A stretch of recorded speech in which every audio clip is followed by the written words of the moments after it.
Kath, how's your heart? Very good. Wow, grabe guys, sobrang init lately pero it's 98 degrees. Hotter talaga in Manila dahil American boy band 98 Degrees is coming to Manila this May 30 to 31 sa MOA Arena to turn the heat up.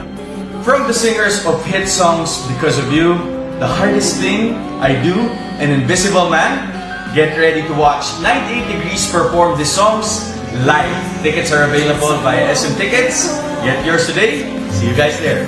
Hello Kath Den fans! Ito nga trending naman ito mga kasombreros. Kung napakinggan nyo, si Ma'am Catherine ay parang kinilig na may halong happy mga kasombreros si Joy, no? Kahit na hindi niya katabi si Ethan, ay alam natin yung mutual agreement nila. So ito kasi parang part ng performance nila ng Amazing Twisters kagabi mga kasombreros sa semifinals nga ng Pilipinas Got Talent. Pero si Robby, alam niyo naman si Robby ay dakilang mag-best friend at magkuya rin ito sila. Tapos parating tinitease ni Robby mga kasombreros dati si Ma'am Catherine nung nasa ASAP sila, no? Nung nag-guest mga kasombreros sina Mr. and Mrs. Fulkerson mga mga kasombreros. So alam natin, no, ang importante dito ay masaya ang kanilang estado ng kanilang puso mga kasombreros.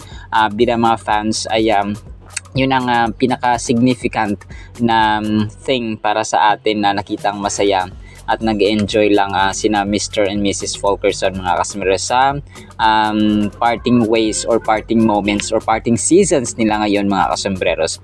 So that's the most important thing. Alright, so next item natin, si Sir Alden nga no, nag-invite siya sa May 30 to 31 mga kasombreros para nga po sa 98 degree na concert, no, sa Maynila sa sa MOA mga kasombreros. And na-vlog ko ito kahapon at sa mga hindi nakakalam ng details ay nasa SM Mall of Asia Arena sila 8 PM.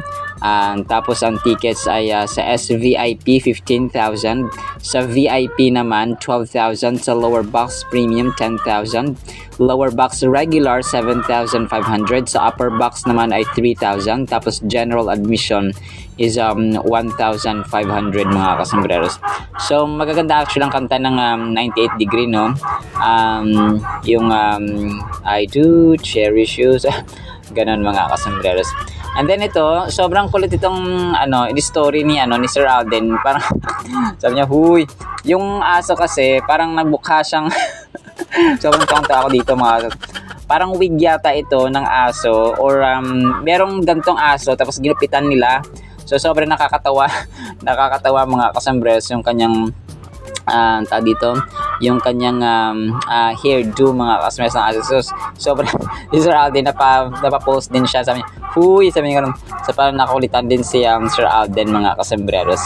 And then ito, si Ma'am Catherine ay sobrang ganda niya dito, no, sa pagiging judge niya mga, sobrang ingay talaga ng manok na to. Sarap katayin. Ayun, so sobrang ganda nito as judge mga kasombreros, no.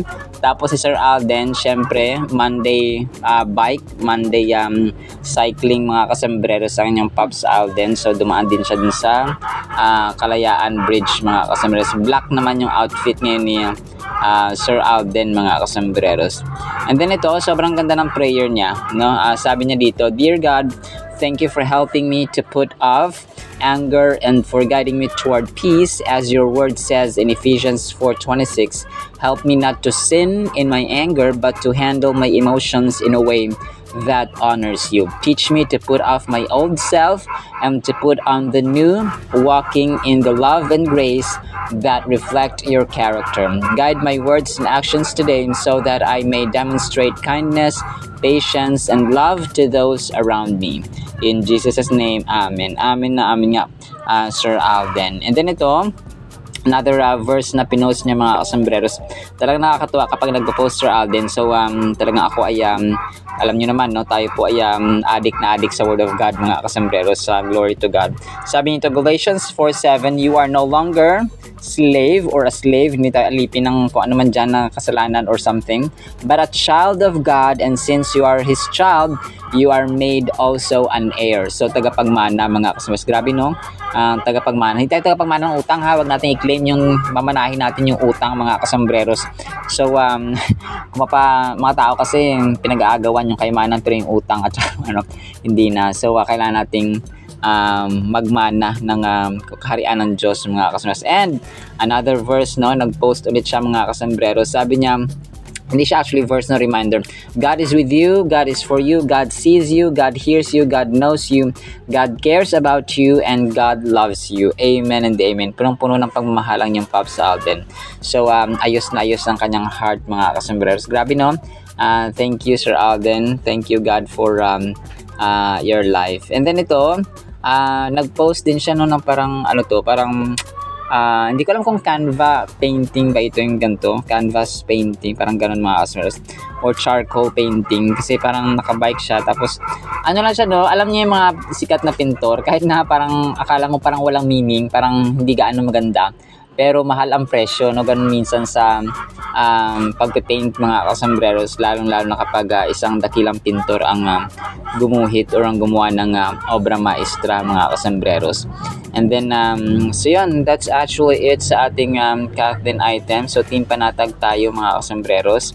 Alam natin na si Ma'am Catherine ayan talagang kinilig, no? Nung tinanong na kung kamusta ang kanyang heart, kamusta ang kanyang puso. So, related actually yan sa performance ng Amazing Twisters. So, pero si Sir Robbie ay parang may konting sobrang ngiti ni Ma'am Catherine dito nga sa performance. So parang may konting kilig mga kasambreros. Alright, so naman po sa ating Kathleen items sana po ipangin po natin ang Word of God. At para po sa ating Word of God mga kasambreros ay sobrang lupit po neto. Ang title natin, Sa Tubig o Apoy Man. Isaiah 43:2. When you pass through the waters, I will be with you. God speaking through Isaiah. And through the rivers, they shall not overflow you.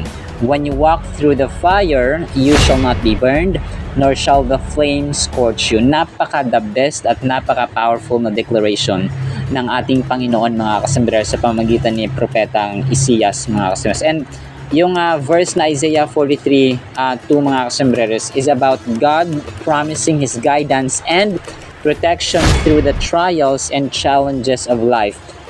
Ini-ensure mga kasambreros ng ating Diyos na ang kanyang mga tao ay hindi ma-overwhelm na mga tubig ng mga ng apoy mga kasambreros. So waters of adversity or consumed by the fires of affliction, na mga trials and challenges mga kasambreros. Hindi man siya literal na apoy, hindi man siya literal na tubig kasi hindi naman tayo nakatira doon sa tubig mga kasambreros. Pero ang chapter, ang buong chapter ng 43 mga kasambreros ng Isaiah ay makikita natin dito na si Prophet Isaiah po ay ina-address niya sa mga tao, sa mga Israelita, no, during the tumultuous time sa kanilang history. Kasi ang time na ito ay time ng kanilang uncertainty, ng takot. Tayo ba ay nagtakot ngayon? Tayo ba ay may mga alalahanin sa buhay? Then this word is for us. Kagaya ng mga Israelita na nakaharap, no, yung time kasi na ito as a sort of history mga kasambreros, ay exile sila, no, bihag sila mga kasambreros, at wala sila sa sarili nilang bansa, wala sila sa sarili nilang lugar, but they were captives mga kasambreros ng ibang bansa. So the people are feeling abandoned and lost, unsure of what the future holds for them. So ano mangyayari? Ano mangyayari kinabukasan? Ano mangyayari sa susunod?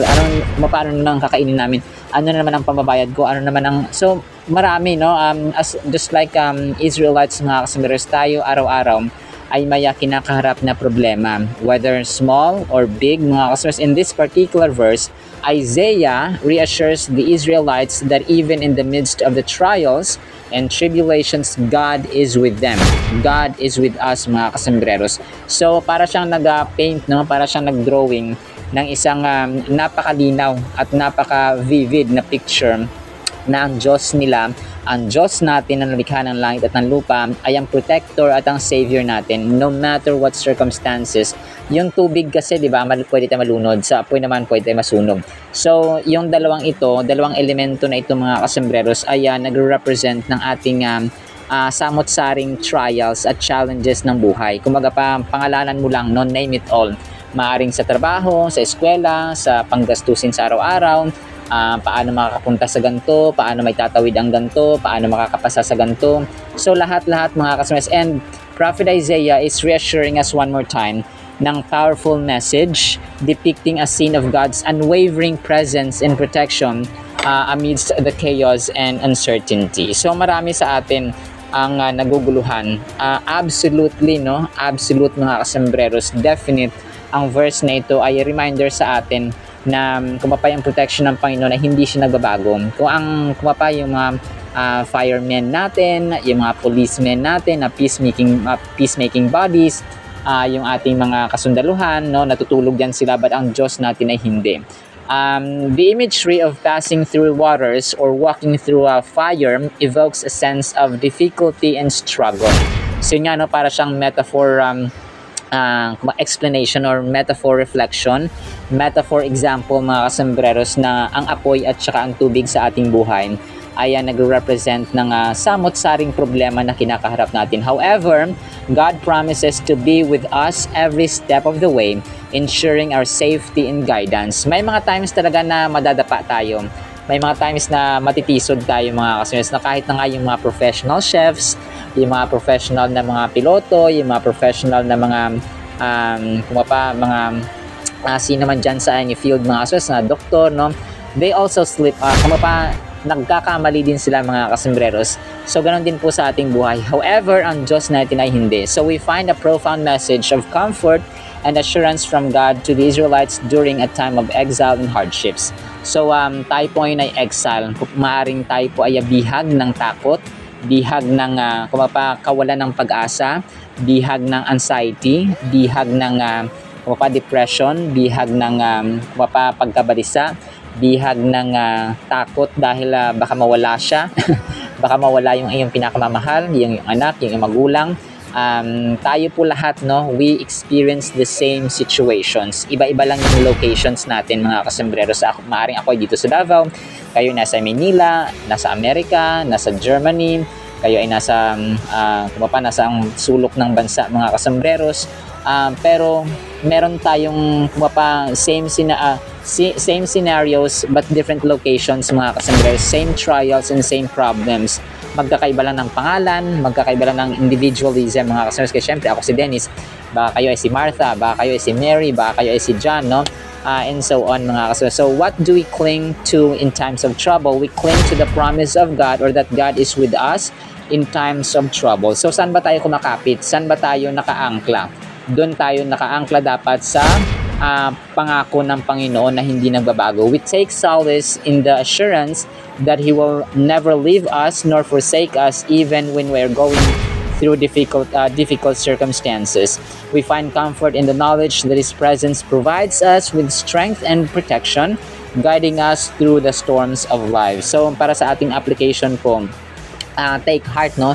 Maging matatag tayo, because ang pangako ng Panginoon sa Isaiah 43 verse 2 ay nasa side niya tayo. Okay? Tayo lang yung minsan yung nawawala ng panahon, but He is always at our side mga kasambreros. Kapag tayo nahihirapan, kapag tayo ay may problema, expect that God is with us. Kasi mas close sa Kanya, or mas close siya mga kasambreros sa mga taong nahihirapan. Kasi nag-expect ang Diyos natin na tayo po ay aasa sa Kanya because nahihirapan tayo. Tama? Kasi pag hindi tayo nahihirapan, wala eh. Parang hindi tayo kumakapit sa Diyos. Hindi tayo lumalapit sa Diyos because okay ang buhay, no? Parang happy-happy ang buhay, happy-go-lucky. So, hindi siya nag-expect sa mga taong walang problema. Mas nag-expect siya dun sa mga taong down na down because wala silang ibang kakapitan at lalapitan kundi ang Diyos natin. As simple as that, mga kasama. So, we trust in His love and faithfulness to carry us through. So, step forward in our courage knowing that He is our protector and guide, mga kasambreros. Alright, so lang po in the meantime ha, nawa po ay pagpalain po tayo ng pag-ibig, pananampalataya at pag-asa in the mighty, holy, sweet, magnificent, our protector, our Savior, our Redeemer, Jesus Christ. And everyone said, Amen and Amen. See you sa next segment mga kasambreros, and paalam po. I love you all.